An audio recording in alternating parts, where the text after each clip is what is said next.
ನಮಸ್ಕಾರ ಎಲ್ಲ ನನ್ನ ಮಾಧ್ಯಮ ಮಿತ್ರರೇ.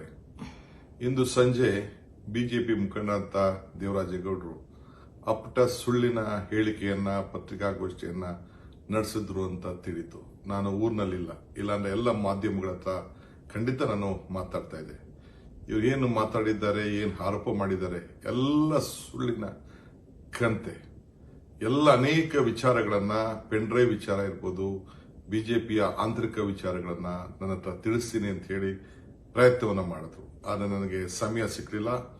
ನಾನು ನಾಳೆ ಬರ್ತೇನೆ ಬೆಂಗಳೂರಿಗೆ. ಬಂದಾಗ ಅನೇಕ ವಿಚಾರಗಳನ್ನ ಏನೇನು ನನ್ನ ಹತ್ರ ಚರ್ಚೆ ಮಾಡಿದ್ದಾನೆ ಫೋನ್ನಲ್ಲಿ ಅಂತೇಳಿ ತಿಳಿಸ್ತೇನೆ. ಆದರೆ ನನಗೂ ಆತನಿಗೂ ಯಾವ ತರದ ಸಂಬಂಧನೂ ಇಲ್ಲ.